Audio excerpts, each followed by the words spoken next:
Hello मेरे प्यारे दोस्तों, आपका स्वागत है मेरे इस यूट्यूब चैनल मिथुन क्लासेस में। आज हम लोग क्लास 10th के बायोलॉजी का जैक प्रक्रम का एक शानदार चैप्टर का ऑब्जेक्टिव करेंगे जिसका नाम है श्वसन।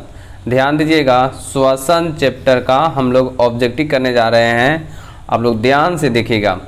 शुरू करने से पहले नए हो चैनल पर तो लाइक सब्सक्राइब जरूर करें, शेयर जरूर करें दोस्तों के पास। चलिए हम लोग शुरू करते हैं। सवाल आपके सामने पहला है। पहला सवाल क्या कहता है, पायरुवेट के विखंडन से यह कार्बन डाइऑक्साइड, जल तथा ऊर्जा देता है, तो यह क्रिया किसमें संभव होती है। आप गौर से देखिए यह सवाल को कि कार्बन डाइऑक्साइड दे रहा है, जल दे रहा है और ऊर्जा दे रहा है, तो कहा गया यह क्रिया किसमें संभव हो सकती है। पहला आपका ऑप्शन सामने है कोशिका द्रव, दूसरा ऑप्शन है माइटोकॉन्ड्रिया, तीसरा ऑप्शन है हरित लवक और चौथा ऑप्शन क्या है, केंद्रक। तो इसका सही ऑप्शन नंबर हो जाएगा बी, माइटोकॉन्ड्रिया हो जाएगा। सही ऑप्शन बी, माइटोकॉन्ड्रिया होगा।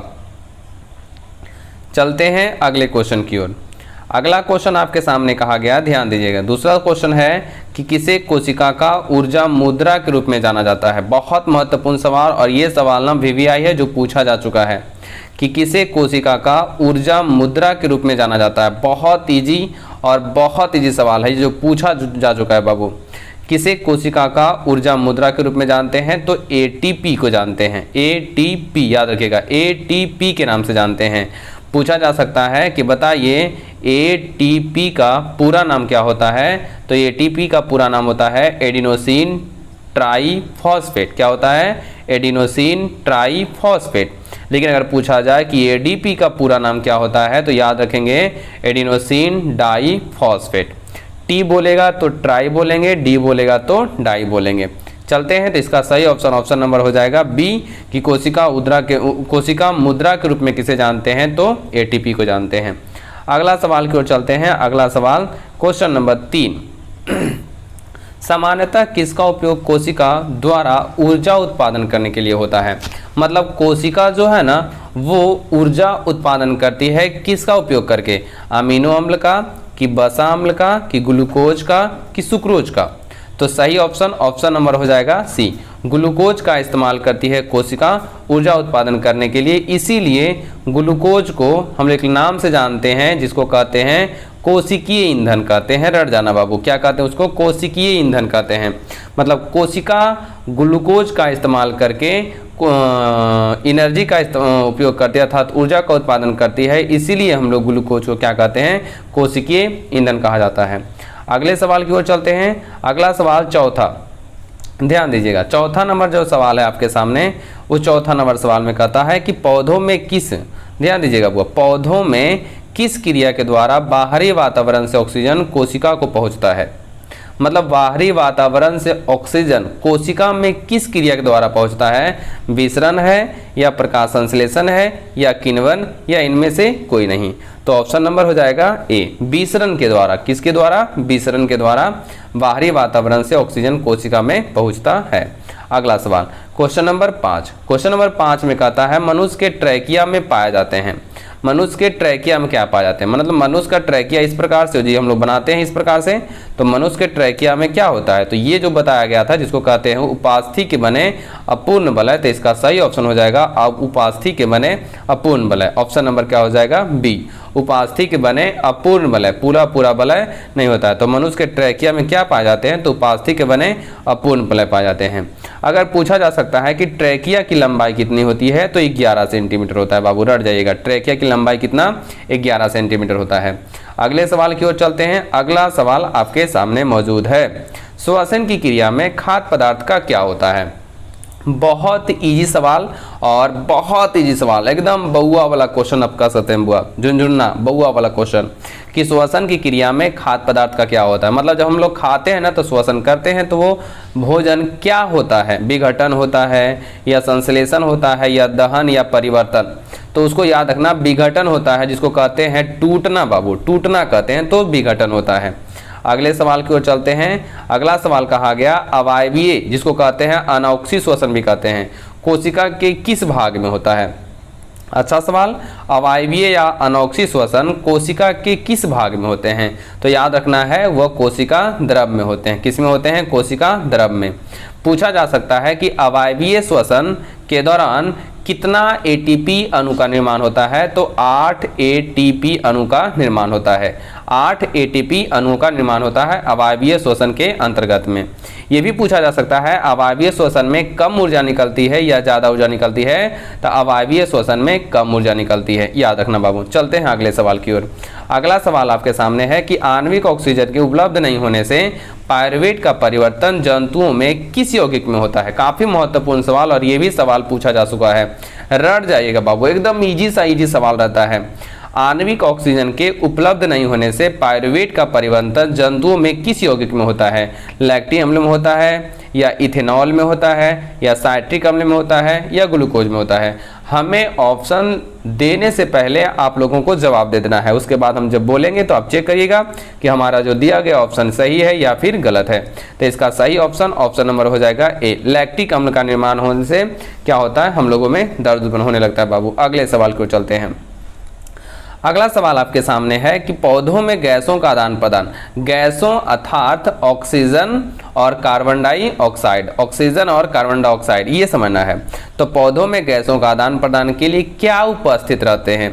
तो ऑप्शन नंबर हो जाएगा ए, रंध्र और अस्टोमाटा। रंध्र या अस्टोमाटा कर सकते हैं। रंध्र हिंदी वर्ड है, अस्टोमाटा क्या है? इंग्लिश वर्ड है। रंध्र या अस्टोमाटा, पौधों में गैसों के आदान प्रदान के लिए क्या रहते हैं? रंध्र या अस्टोमाटा रहते हैं। ऑब्जेक्टिव में याद रखिएगा बाबू।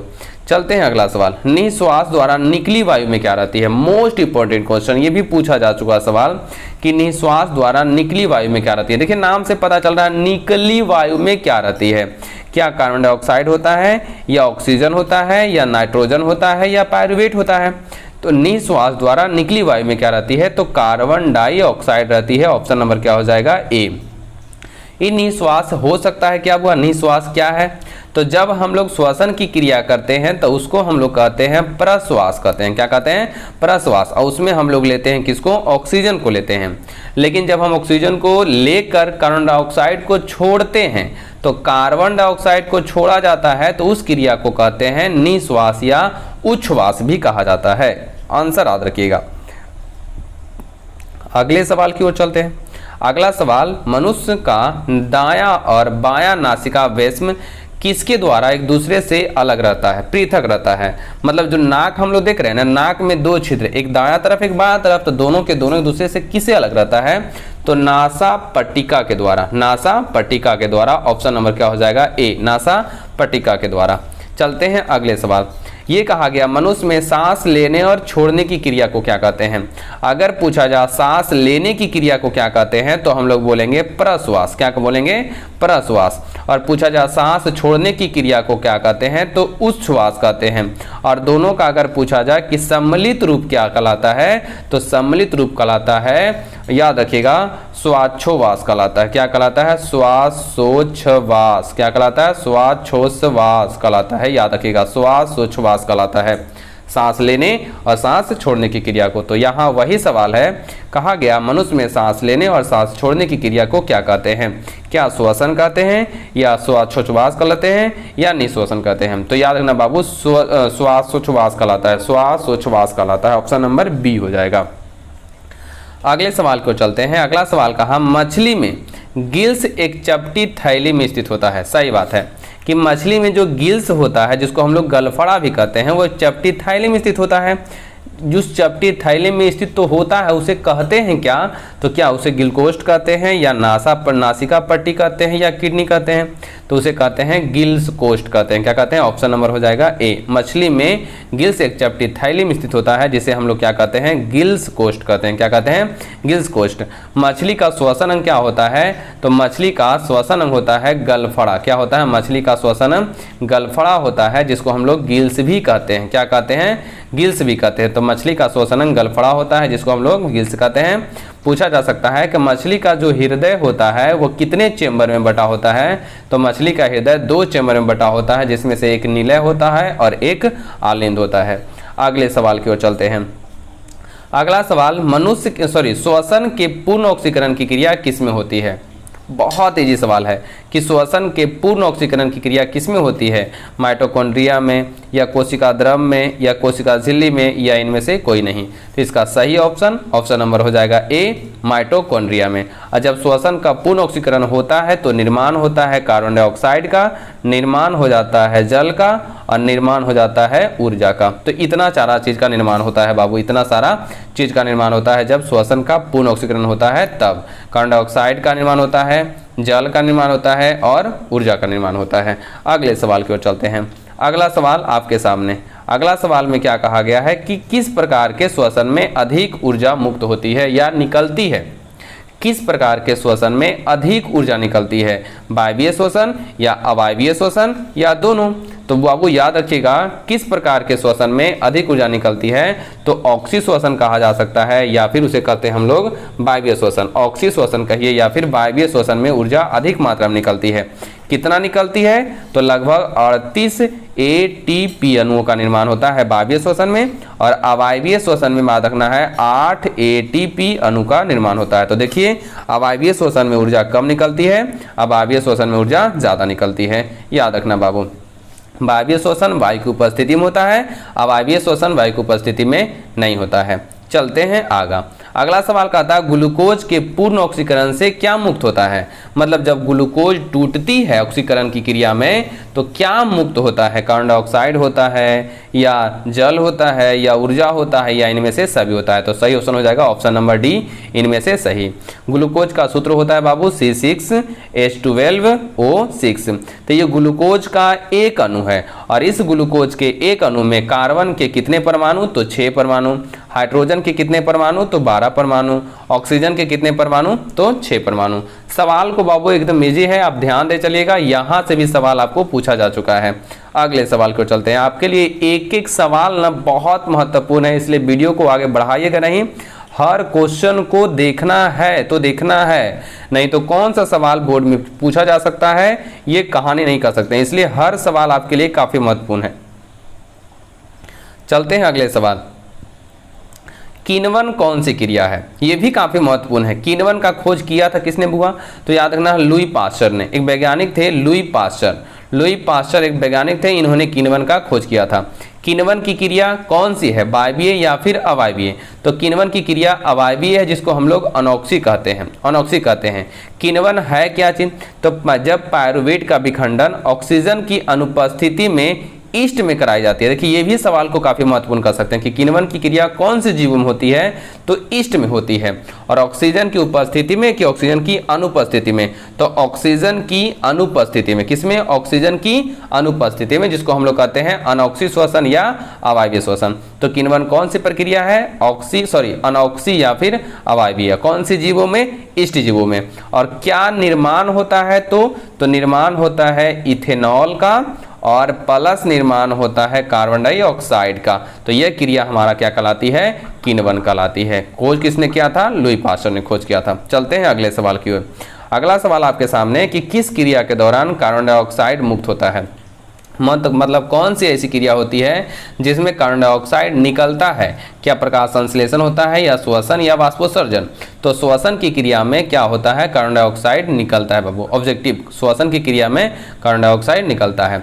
अगला सवाल आपके सामने है कि एक अणु ग्लूकोज के पूर्ण ऑक्सीकरण से एटीपी के अणुओं की संख्या कितनी होती है। मतलब अगर एक अणु ग्लूकोज का पूर्ण रूप से टूटता है तो कितना एटीपी अणु का निर्माण होता है, तो 38 एटीपी का निर्माण होता है। कब, जब ग्लूकोज का एक अणु का पूर्ण ऑक्सीकरण हो जाता है तब। ऑप्शन नंबर हो जाता है सी। चलते हैं अगले सवाल की ओर, क्वेश्चन नंबर 20 की ओर चलते हैं। ध्यान दीजिएगा बुआ, क्वेश्चन नंबर हम 20 की ओर चलते हैं।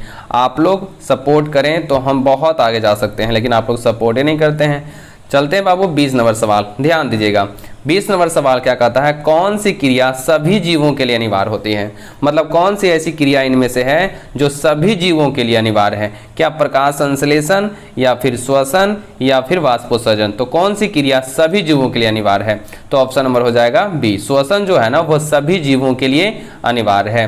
21 नंबर सवाल के चलते हैं। 21 नंबर सवाल में कहता है जीवों के शरीर में ऊर्जा का उत्पादन किस क्रिया द्वारा होता है।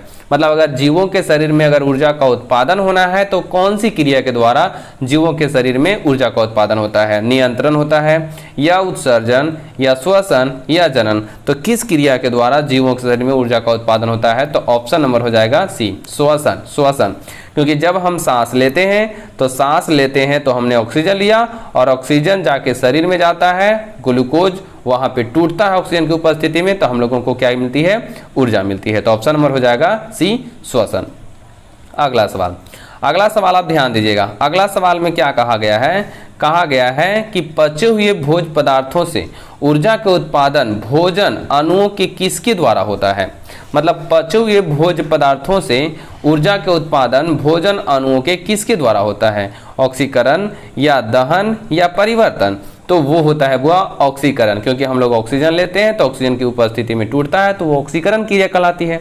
अगला सवाल आपके सामने, सवाल कहता है समस्त जैव कोशिकाओं के रासायनिक ऊर्जा का सार्वजनिक वाहक कौन होता है। रासायनिक ऊर्जा का सार्वजनिक वाहक किसे कहा जाता है, तो एटीपी को कहा जाता है। किसे कहते हैं, एटीपी को। नाम अगर पूरा की बात किया जाए तो एडिनोसिन ट्राईफॉस्फेट, क्या चीज, एडिनोसिन ट्राईफॉस्फेट। चलते हैं अगले सवाल की ओर। अगला सवाल आपके सामने, ध्यान देना बाबू। अगला सवाल में क्या कहता है कि श्वसन क्रिया के उपरांत बनता है, मतलब श्वसन क्रिया के उपरांत क्या बनता है, कार्बन डाइऑक्साइड बनता है या जल बनता है या ऊर्जा बनता है या इनमें से सभी। तो मतलब श्वसन क्रिया के उपरांत इनमें से सभी बनता है बाबू, इनमें से सभी, ऊर्जा भी, जल भी और क्या चीज, कार्बन डाइऑक्साइड भी। चलते हैं सवाल। अगला सवाल कहता है ग्लूकोज में कार्बन के कितने अणु होते हैं। ग्लूकोज में कार्बन के कितने अणु होते हैं, ग्लूकोज में मतलब C6H12O6। तो ग्लूकोज में कार्बन के कितने अणु होते हैं। यहाँ पे अणु के जगह पे लिखना चाहिए था ग्लूकोज में कार्बन के कितने परमाणु होते हैं। तो ग्लूकोज में कार्बन के कै परमाणु होते हैं, 6 परमाणु होते हैं। ऑप्शन नंबर क्या हो जाएगा, बी हो जाएगा। अगले सवाल की ओर चलते हैं। अगला सवाल आपके सामने, किस क्रिया के द्वारा ग्लूकोज के एक अणु से 2 अणु पायरुवेट का निर्माण होता है। मतलब कौन सी ऐसी क्रिया है जिसके द्वारा ग्लूकोज के एक अणु से 2 अणु पायरुवेट का निर्माण होता है। तो ऑप्शन नंबर हो जाएगा इसका बी, अवायवीय शोषण। क्या होता है बाबू, अवायवीय शोषण। ऑप्शन नंबर हो जाएगा बी हो जाएगा। अगले सवाल की ओर चलते हैं। 26 के बाद 27 में कहा गया है किसमें किण्वन की क्रिया होती है।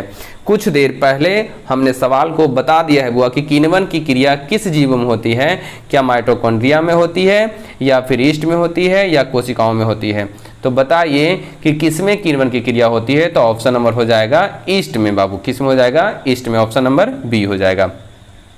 अगला सवाल आपके सामने, बहुत ज़्यादा चलने या दौड़ने से हमारे मांसपेशियों में दर्द होने लगता है। ऐसा क्यों होता है कि जब कोई व्यक्ति बहुत ज़्यादा चलता है या किसी व्यायाम को करता है तो मांसपेशियों में दर्द होने लगता है। ऐसा क्यों होता है, क्या माइटोकॉन्ड्रिया या कोशिका द्रव या ईस्ट या इनमें से कोई नहीं। तो ऑप्शन तो होगा इनमें से कोई नहीं, लेकिन होगा तो क्या, तो याद रखिए वो लैक्टिक अम्ल का निर्माण हो जाता है। बहुत ज़्यादा चलने या बहुत ज़्यादा दौड़ने के कारण लैक्टिक अम्ल का निर्माण हो जाता है और इस लैक्टिक अम्ल के निर्माण होने के कारण मांसपेशियों में क्या होने लगती है, दर्द होने लगती है। तो ऑप्शन नंबर हो जाएगा डी, और डी में किसको मारेंगे, लैक्टिक अम्ल को मारेंगे। अगला सवाल आपके सामने कहा गया पायरुवेट का पूर्ण ऑक्सीकरण कहाँ होता है।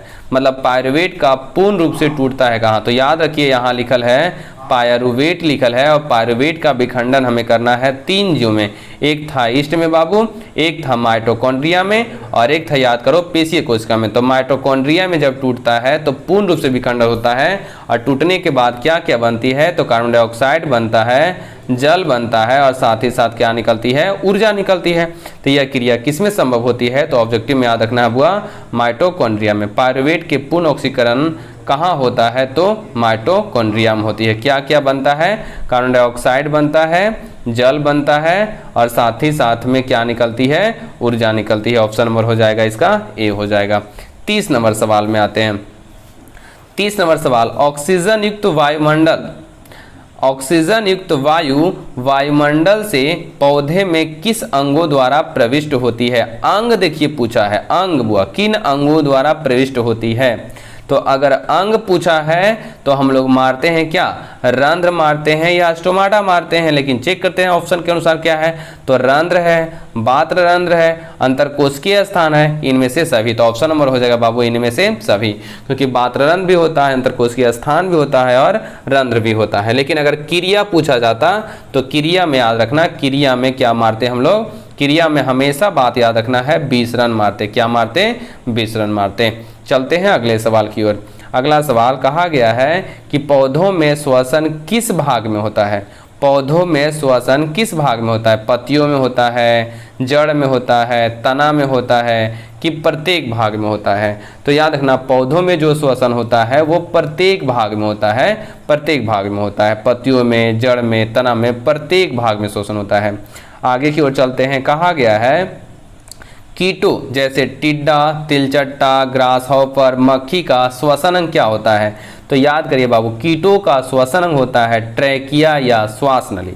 कीटों का श्वसन अंग क्या होता है, ट्रैकिया या श्वास नली। तो ऑप्शन नंबर क्या हो जाएगा, ए। ऑप्शन नंबर क्या हो जाएगा, ए हो जाएगा, ऑप्शन नंबर ए। गिल्स किसका होता है, तो मछली का होता है, मछली का होता है, सीप का होता है, और याद रखिएगा झींगा का होता है। इसका क्या चीज, झींगा हो गया, सीप हो गया, मछली हो गया, ये सभी का क्या होता है, गिल्स होता है। और अगर गलफड़ा की गलफड़ा या गिल्स वही होता है। अगर फेफड़ा की बात किया जाए तो फेफड़ा में जानवर याद रखना है, मनुष्य याद रखना है, फिर पक्षी याद रखना है, सांप याद रखना है, इन सभी का होता है किसमें हुआ, फेफड़ा के द्वारा श्वसन अंग होता है। लेकिन कीटों में होता है ट्रैकिया या श्वास नली, ट्रैकिया या श्वास नली, याद रखेगा बुआ। चलते हैं 32 के बाद 33 नंबर सवाल। 33 नंबर सवाल में कहता है किस जंतु में श्वसन गैसों का आदान प्रदान रक्त और जल के विसरण के द्वारा होता है। किस जंतु में श्वसन गैसों का आदान प्रदान रक्त और जल, देखिए जल बात किया ना, तो याद रखना रक्त और जल के बीच विसरण के द्वारा हो जाएगा किसमें, तो मछली में। किसमें बाबू, मछली में। ऑप्शन नंबर हो जाएगा सी, मछली में विसरण के द्वारा। और एक बात और बोला है विसरण, तो ऐसे हमारा ऑप्शन नंबर हो जाएगा डी। ऑप्शन नंबर क्या हो जाएगा, डी, रक्त और जल के बीच विसरण के द्वारा। तो ऑप्शन नंबर डी हो जाएगा, ऑप्शन नंबर डी मारिएगा इसको, ऑप्शन नंबर डी मारिएगा। चलते हैं अगला सवाल की ओर। अगला सवाल में क्या कहता है, कहा गया है कि एक कोशिकीय जीव मतलब अमीबा और पैरामीशियम या बहुकोशिकीय जीव जैसे हाइड्रा में श्वसन गैसों का आदान प्रदान कोशिका झिल्ली से किस क्रिया द्वारा होता है। क्रिया देखिए पूछा, क्रिया पूछा तो हम लोग विसरण मारेंगे, क्रिया पूछा तो क्या मार देंगे, विसरण। चाहे एक कोशिकीय जीव हो या एक कोशिकीय जंतु हो, एक कोशिकीय जीव हो या एक कोशिकीय जंतु, हम लोग क्या मारेंगे, विसरण मारेंगे। अगला सवाल, सवाल आपके सामने कहा गया मछली तथा झींगा या सीप का श्वसन अंग क्या है। इसके जस्ट पहले वाले सवाल में हमने बात किया कि मछली, सीप, झींगा का श्वसन अंग क्या होगा। तो ऑप्शन नंबर हो जाएगा ए, गलफड़ा या गिल्स, गलफड़ा या गिल्स।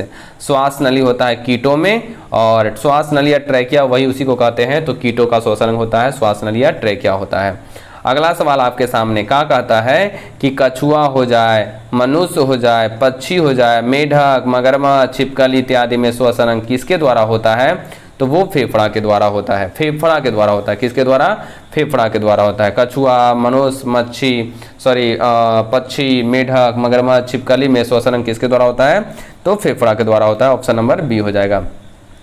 अगले सवाल की ओर चलते हैं। कहा गया मनुष्य में नासिका वेश्म का छोटा अग्रभाग जिसमें बाहरी नासिका छिद्र खुलता है उसे प्रघान या प्रकोष्ठ कहते हैं। क्या कहते हैं, प्रघान या प्रकोष्ठ कहते हैं। ऑप्शन नंबर हो जाएगा बी, प्रघान या प्रकोष्ठ कहते हैं। अगला सवाल आपके सामने क्या कहता है कि कौन सीधे वायुकोश या एल्वियोलाई में खुलती है, तो वायुकोष्ठी वाहिनियां जो होती है सीधे वायुकोश या एल्वियोलाई में खुलती है। वायुकोश या एल्वियोलाई में खुलती है कौन, वायुकोष्ठ वाहिनियां खुलती है। अगला सवाल आपके सामने कहता है कि मानव शरीर का कौन सी रचना वक्षगुहा को उदरगुहा से अलग करती है। बहुत अच्छा सवाल है बाबू। इसके बिना व्यक्ति की मृत्यु तय, इसके बिना व्यक्ति की मृत्यु एकदम पक्का हो जाती है। तो मानव शरीर का कौन सी रचना बचगुहा को उदरगुहा से अलग करती है? तो डायफॉर्म। कौन बाबू? डायफॉर्म जो होती है मनुष्य का शरीर का रचना बचगुहा को उदरगुहा से क्या कर देती है? अलग कर देती है। अगला सवाल आपके सामने है। सवाल में कहता है सबसे निम्न में सबसे तेज धड़कन किसका होता है? निम्न में सबसे तेज धड़कन किसका होता है? क्या व्हेल का होता है, या चूहा का होता है, या हाथी का होता है, या फिर आदमी का होता है? तो सबसे अधिक तेज धड़कन किसका होता है? तो चूहा का होता है। ऑप्शन नंबर बी, चूहा का होता है। किसका? चूहा का होता है। अगला सवाल, सवाल आपके सामने, कौन मानव श्वसन तंत्र का भाग नहीं है? यहाँ पे सग नहीं, यहाँ पे भाग रखिएगा। क्या चीज?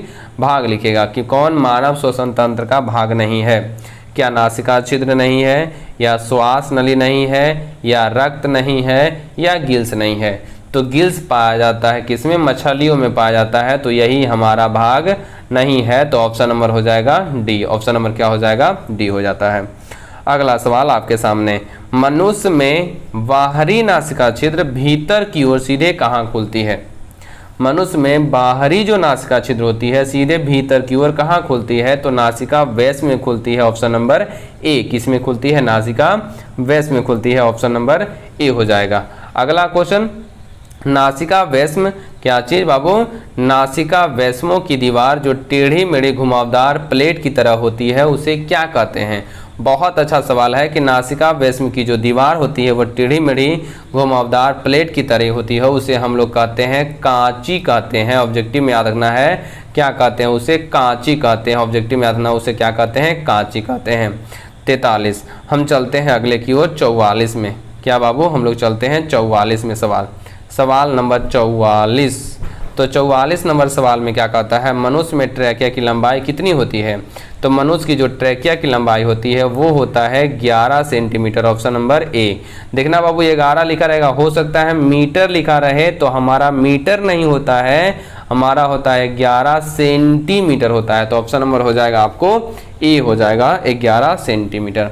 अगला सवाल कहा गया है पौधों में श्वसन गैसों का आदान प्रदान विनिमय किस क्रिया द्वारा होता है? मतलब पेड़ पौधों में श्वसन गैसों का आदान प्रदान क्रिया, देखिए पूछा क्रिया, तो बार बार कहते हैं जब क्रिया पूछेगा ना तो आंख बंद करना है और विसरण मार देना है। आंख बंद करना और विसरण मार देना। तो क्रिया पूछेगा तो विसरण। ऑप्शन नंबर हो जाएगा बी हो जाएगा। अगला कहा गया है, ये भी सवाल बाबू पूछा जा चुका है, 46 नंबर सवाल को बोर्ड ने पूछा जा चुका है कि VVI सवाल है कि पौधों में श्वसन के अंतर्गत ADP के टूटने से कितनी ऊर्जा मुक्त होती है? ये सवाल को पूछा जा चुका है, एकदम रट जाइएगा, एकदम सवाल पूछा जा चुका है। बहुत इजी सवाल भी है कि ADP के टूटने से कितनी ऊर्जा मुक्त होती है? तो 30.5 किलो जूल प्रति मोल। 30.5 किलो जूल प्रति mole. Option number A, 30.5 kilo joule प्रति मोल। ADP के टूटने से कितनी ऊर्जा मुक्त होती है? 30.5 किलो जूल प्रति मोल। सवाल पूछा जा चुका है। ये भी सवाल पूछा जा चुका है, 45 नंबर भी सवाल पूछा जा चुका है कि बताइए पौधों में गैसों का आदान प्रदान किस क्रिया के द्वारा होता है? तो विसरण। Option number B. अगला सवाल हम चलते हैं, इथाइल एल्कोहल। इथाइल एल्कोहल किस क्रिया के प्रकार के श्वसन में बनता है? मतलब इथाइल अल्कोहल किस प्रकार के श्वसन में बनता है? तो याद करिए, हम लोगों ने पढ़ा था कि जब पायरुवेट को हम लोगों ने तोड़ा था, ईस्ट में एक जीव था, क्या बाबू? ईस्ट में, तो यहाँ बन जाता है, एक बॉक्स बनाए थे जिसमें लिखा गया था इथेनॉल। क्या लिखे थे? इथेनॉल प्लस में carbon dioxide. Ethanol plus carbon dioxide. तो इथाइल अल्कोहल किस प्रकार के श्वसन में बनता है? क्या ऑक्सीजन दिए थे, ऑक्सीजन नहीं दिए थे? तो ऑक्सीजन की अनुपस्थिति में, और इसके बारे में चर्चा हम पहले सवाल में कर चुके हैं। तो ये हमारा हो जाएगा अवायवीय श्वसन। और यहाँ पर एक क्रिया होती है जिसको हम लोग किण्वन बोले थे। क्या बोले थे? किण्वन बोले थे, जिसका खोज लुई पास्चर ने किया था। चलते हैं अगले सवाल की ओर। अगला सवाल कहता है कि ऑक्सीजन की अनुपस्थिति में श्वसन की क्रिया को क्या कहते हैं, मतलब वह श्वसन जो ऑक्सीजन की अनुपस्थिति में होता है, मतलब ऑक्सीजन नहीं चाहिए, उसको हम लोग कहते हैं अनॉक्सी श्वसन, और जो ऑक्सीजन की उपस्थिति में होती है उसको कहते हैं वायवीय श्वसन या उसको कहते हैं ऑक्सी श्वसन कहते हैं। इसमें ज़्यादा ऊर्जा निकलती है, इसमें कम ऊर्जा, इसमें 8 ATP निकलता है और इसमें 38 ATP निकलता है। ये सवाल बाबू रट जाइएगा।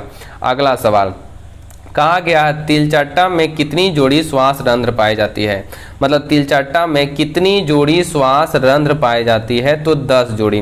तिलचट्टा में कितनी जोड़ी श्वास रंध्र पाई जाती है, तो 10 जोड़ी रंध्र पाई जाती है। तिलचट्टा से बाबू एक सवाल याद रखिएगा कि जो तिलचट्टा होता है ना, इस तिलचट्टा में या फिर क्या कह सकते हैं कीटों में खुला परिसंचरण तंत्र पाया जाता है। कैसा बाबू, खुला परिसंचरण तंत्र पाया जाता है, जबकि मनुष्य में देखा जाए, मछलियों में देखा जाए तो उसमें क्या होता है बंद परिसंचरण तंत्र, जबकि तिलचट्टा में कैसा होता है तो खुला परिसंचरण तंत्र होता है। और तिलचट्टा का श्वसन अंग क्या होता है, तो ट्रैकिया होता है। तिलचट्टा का श्वसन अंग ट्रैकिया होता है, जिसको हम लोग कहते हैं क्या चीज़, श्वास नली कहते हैं, जिसको क्या कहते हैं, श्वास नली कहते हैं। बताइए कीटों का श्वसन अंग को हम लोग क्या कहते हैं, तो श्वास नली कहते हैं या ट्रैकिया कहते हैं। इसके रक्त जो होते हैं लाल नहीं होते हैं क्योंकि उसमें हीमोग्लोबिन नहीं पाया जाता है। अगले सवाल की ओर चलते हैं। अगला सवाल कहा गया है कि कोशिका का पावर हाउस किसे कहते हैं। मोस्ट इंपॉर्टेंट सवाल, मोस्ट इंपॉर्टेंट, इसको तो 9th में पढ़े होंगे बाबू कि कोशिका का पावर हाउस किसे कहते हैं। तो कोशिका का जो पावर हाउस होता है वो क्या होता है, माइटोकॉन्ड्रिया होता है। ऑप्शन नंबर हो जाएगा ए, ऑप्शन नंबर क्या होगा ए। कोशिका का पावर हाउस किसे कहते हैं, तो माइटोकॉन्ड्रिया को कहते हैं।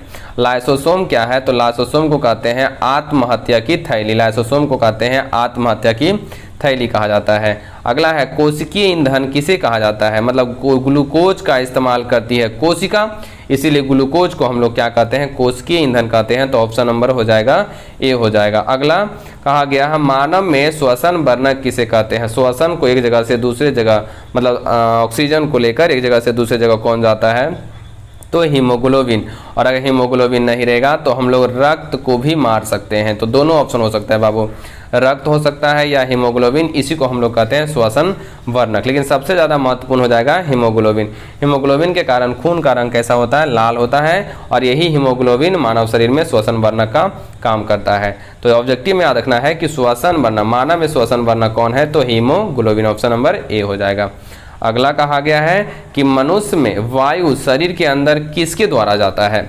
शरीर के अंदर किसके द्वारा जाता है, तो शरीर के अंदर जाता है बाबू, मनुष्य में वायु शरीर के अंदर किसके द्वारा जाता है, तो याद रखना है हम लोग नासिका द्वार कह सकते हैं, नासिका द्वार कह सकते हैं बाबू, नासिका द्वार कहते हैं। अगला सवाल आपके सामने ध्यान दीजिएगा, सवाल नंबर क्या कहता है,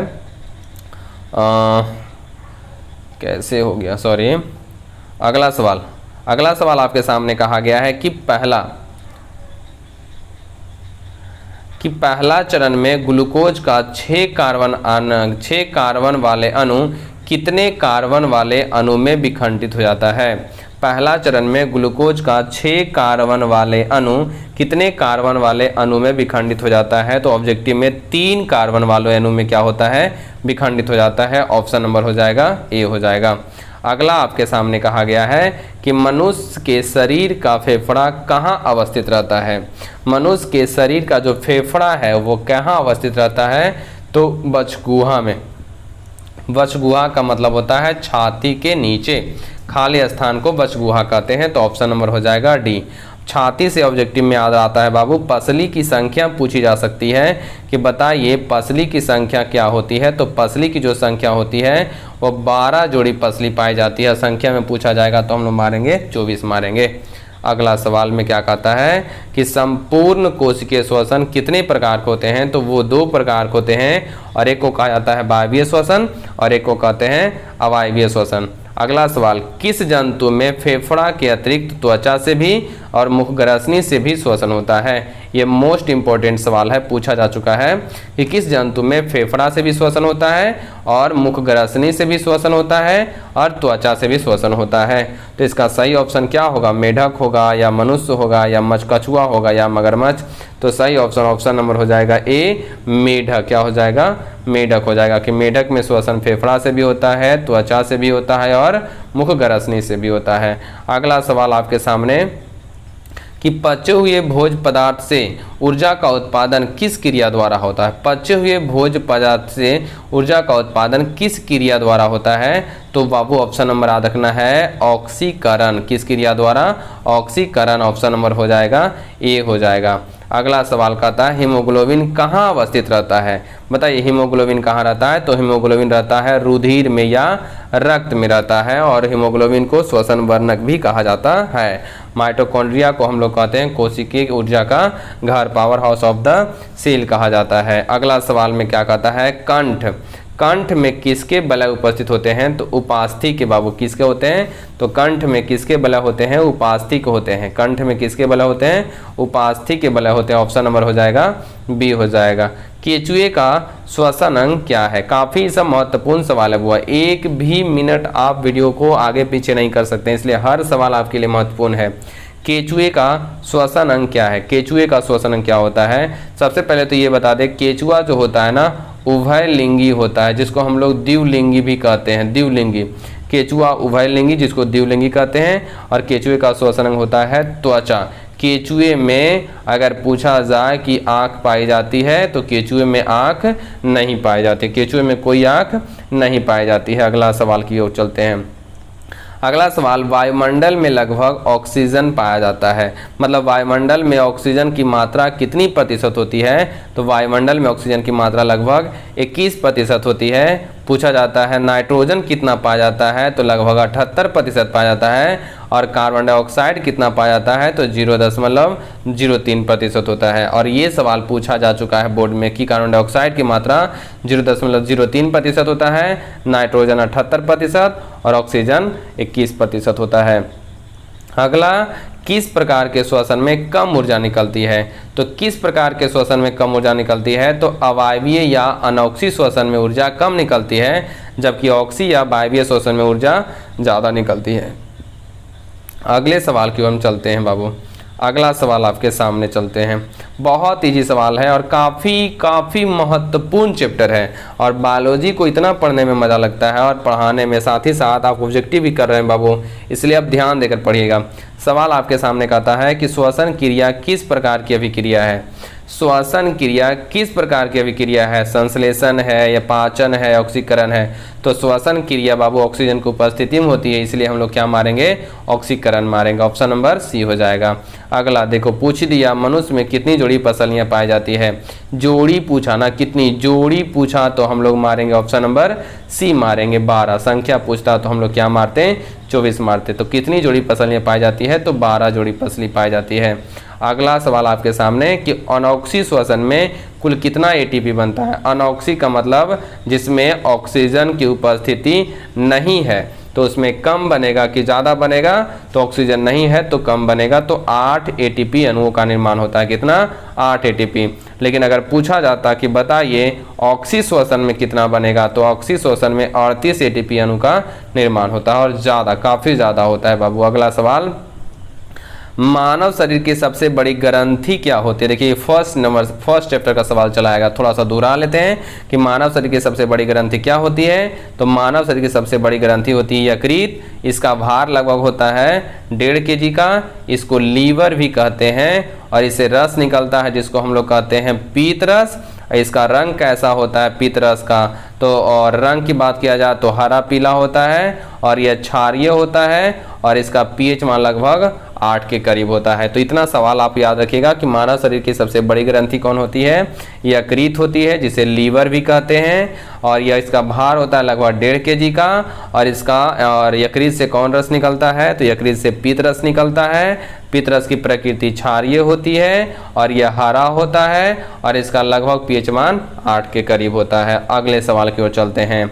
अगला सवाल क्या कहा गया कि हरे पौधे को और किस नाम से जानते हैं? तो हरे पौधे को हम लोग उत्पादक कहते हैं। हरे पौधे को क्या कहते हैं? उत्पादक। और स्वपोषी भी कहा जाता है। तो ऑप्शन नंबर हो जाएगा डी, ए एवं सी। हरे पौधे को उत्पादक भी कहते हैं और स्वपोषी भी कहते हैं। तो यह हो जाएगा ऑप्शन नंबर ए एवं सी हो जाएगा। अगला सवाल, दांत बना होता है किसका? तो डेंटाइन का। दांत किसका बना होता है? डेंटाइन का बना होता है। दांत किसका बना होता है? डेंटाइन का। लेकिन दांतों के ऊपर में एक परत पाई जाती है जिसे हम लोग कहते हैं इनामेल कहते हैं। क्या कहते हैं? इनामेल। यह काफ़ी कठोर होता है जो दांतों को क्या प्रदान करता है? सुरक्षा प्रदान करता है। दांतों को क्या प्रदान करता है? सुरक्षा। तो दांतों को सुरक्षा प्रदान करने का काम कौन करता है? इनामेल करता है। कौन करता है बुआ? इनामेल करता है। इनामेल बना होता है कैल्शियम फॉस्फेट का। कैल्शियम किसका? फॉस्फेट। फार्मूला होता है CA3PO4 का होल ट्वाइस। CA3PO4 का होल ट्वाइस होता है। अगला सवाल कहता है प्रकाश संश्लेषी अंगक किसे कहते हैं? प्रकाश संश्लेषी अंगक पूछा गया। देखिए अंगक, अगर पूछा जाए कि प्रकाश संश्लेषी अंग किसे कहते हैं तो प्रकाश संश्लेषी अंग कहा जाता है पत्ती को। प्रकाश संश्लेषी अंगक किसे कहा जाता है? तो अंगक कहा जाता है क्लोरोप्लास्ट को। किसको कहते हैं? क्लोरोप्लास्ट को कहते हैं, जिसको हरित लवक भी कहा जाता है। क्या कहा जाता है? हरित लवक भी कहा जाता है। और अगर पूछा जाए कि इकाई किसे कहा जाता है तो इकाई कहा जाता है क्लोरोफिल को कहा जाता है, जिसको हम लोगों ने कहा पर्णहरित। किसको कहते हैं बुआ? पर्णहरित कहते हैं। चलते हैं अगले सवाल की ओर। देखिए अगला सवाल में बाबू वही सवाल आ गया कि पीतरस होता है। तो पीतरस कैसा होता है? तो क्षारीय होता है। पीतरस कैसा होता है? क्षारीय। और निर्माण कहाँ से होता है? तो यकृत से होता है। कहाँ से? यकृत से, जिसको हम लोग लीवर के नाम से भी जानते हैं। किसके नाम से? लीवर के नाम से जानते हैं। अगला सवाल, क्वेश्चन नंबर हो गया आपका 71वां। आत्महत्या की थैली किसे कहते हैं? तो आत्महत्या की थैली कहते हैं लाइसोसोम को। आत्महत्या की थैली किसे कहते हैं? लाइसोसोम को कहते हैं। माइटोकॉन्ड्रिया को कहा जाता है power house of the cell कहा जाता है। हरित लवक को बाबू हमारा दूसरा नाम की बात किया जाए तो क्लोरोप्लास्ट होता है। क्या होता है? क्लोरोप्लास्ट होता है। यकृत से निकलता है पीतरस, जिसका भार होता है 1.5 kg। यकृत का दूसरा नाम लीवर भी होता है। अगला कहा गया प्रकाश संश्लेषण की क्रिया में ऑक्सीजन बाहर निकलता है किससे बाबू? प्रकाश संश्लेषण की क्रिया में ये भी सवाल को पूछा जा चुका है कि बताइए। बहुत सारे सवाल पूछा जा चुका है लेकिन बताया नहीं जाता है, बार बार बाबू ये भूल जाते हैं। लेकिन याद रखना ये भी सवाल पूछा जा चुका है कि प्रकाश संश्लेषण की क्रिया में ऑक्सीजन बाहर निकलता है किससे? तो ऑक्सीजन बाहर निकलता है जल से। ऑप्शन नंबर हो जाएगा ए, जल से बाबू। ऑप्शन नंबर हो जाएगा ए, जल से बाहर निकलता है। अगला आगे की ओर हम चलें। आगे कहता है कि प्रकृति में ऑक्सीजन का संतुलन कैसे बना है? प्रकृति में ऑक्सीजन का संतुलन कैसे बना है? संयोजन से बना है, प्रकाश संश्लेषण से बना है, अपघटन से बना है, कि इनमें से कोई नहीं? तो प्रकृति में ऑक्सीजन का संतुलन कैसे बना है? तो प्रकाश संश्लेषण की क्रिया करने से बन गया है वह प्रकृति में ऑक्सीजन का संतुलन बना है। अगला सवाल आपके सामने कहा गया आयोडीन के संपर्क में आने से स्टार्च का रंग कैसा हो जाता है? तो आयोडीन के संपर्क में आने के स्टार्च का रंग नीला हो जाता है। आयोडीन के संपर्क में आने पर स्टार्च का रंग कैसा हो जाता है? नीला हो जाता है। ऑप्शन नंबर हो जाएगा ए। अगला कहा गया कौन वसा को वसा अम्ल तथा ग्लिसरॉल में बदल देता है? तो वसा को वसा अम्ल तथा ग्लिसरॉल में बदलने का काम गैस्ट्रिक लाइपेज करता है। कौन करता है? गैस्ट्रिक लाइपेज करता है। वसा को वसा अम्ल तथा ग्लिसरॉल में बदल देता है। अगला सवाल आपके सामने बहुत अच्छा सवाल है कि बताइए कि कौन निष्क्रिय पेप्सिनोजेन को सक्रिय पेप्सिन नामक एंजाइम में बदल देता है? कौन निष्क्रिय पेप्सिनोजेन को सक्रिय पेप्सिन नामक एंजाइम बदल देता है? तो हाइड्रोक्लोरिक अम्ल। कौन बदल देता है? हाइड्रोक्लोरिक अम्ल जो होता है वह निष्क्रिय पेप्सिनोजेन को सक्रिय पेप्सिन नामक एंजाइम में बदल देता है। अगला कहता है हरे पौधे प्रकाश संश्लेषण की क्रिया में सौर ऊर्जा को किस में बदल देते हैं? ये भी काफ़ी इंपॉर्टेंट क्वेश्चन है कि हरे पौधे प्रकाश संश्लेषण की क्रिया में सौर ऊर्जा को किस ऊर्जा में बदल देते हैं? तो सौर ऊर्जा को बदल देते हैं ऑप्शन नंबर ए, रासायनिक ऊर्जा में। किस ऊर्जा में? ऑप्शन नंबर ए, रासायनिक ऊर्जा में बदल देते हैं। अगला कहा गया स्वपोषी पोषण तथा प्रकाश संश्लेषण किसके लिए अनिवार्य है? तो बताइए स्वपोषी पोषण कहाँ होता है? तो हरे पेड़ पौधों में। हरे पेड़ पौधों में प्रकाश संश्लेषण के लिए क्या क्या अनिवार्य है? तो क्लोरोफिल और पर्णहरित भी, सूर्य का प्रकाश है और H2O एवं CO2 है। कौन कौन है? H2O एवं CO2 है, क्लोरोफिल या पर्णहरित है, सूर्य का प्रकाश है। तो ऑप्शन नंबर डी मारे में इनमें से सभी। ऑप्शन नंबर डी हो जाएगा इनमें से सभी। अगला सवाल अगला सवाल में क्या कहा है, कहा जा रहा है कि पौधों में सूर्य के प्रकाश को अवशोषित करने की क्षमता किसमें होती है। मतलब पौधों में सूर्य के प्रकाश को अवशोषित करने की क्षमता किसमें पाई जाती है, तो क्लोरोफिल वर्णक में पाई जाती है। ऑप्शन नंबर हो जाएगा ए, क्लोरोफिल वर्णक में सूर्य को अवशोषित करने की, सूर्य के प्रकाश को अवशोषित करने की क्षमता पाई जाती है क्लोरोफिल वर्णक में। क्लोरोफिल वर्णक में एक तत्व हो जाता है जिसे हम लोग कहते हैं मैग्नीशियम। ये भी काफ़ी महत्वपूर्ण है, मैग्नीशियम का काम है अवशोषित करने की क्षमता। अगला है 80 नंबर सवाल, कहता है प्रकाश संश्लेषण तथा स्वपोषण की क्रिया किसमें संभव होती है। मतलब प्रकाश संश्लेषण भी होता है और स्वपोषण भी होता है कि क्रिया किसमें संभव होती है, तो ऑप्शन नंबर हो जाएगा डी, सभी हरे पौधे, सभी हरे पौधे। उम्मीद है वीडियो आप लोगों को बहुत बेहतरीन लगा हो। थोड़ा सा मेहनत करते हैं वो आप लोग, थोड़ा सा अगर ध्यान दें तो हमारा परिवार आगे की ओर बढ़ते चला जाएगा। ध्यान दीजिए, लाइक करिए, सब्सक्राइब करिए, शेयर करिए। आगे की ओर हम बात करते हैं तो आगे कहा जा रहा है कि हमारे यहाँ गणित भी, विज्ञान के अलावा आर्ट्स का ऑल सब्जेक्ट भी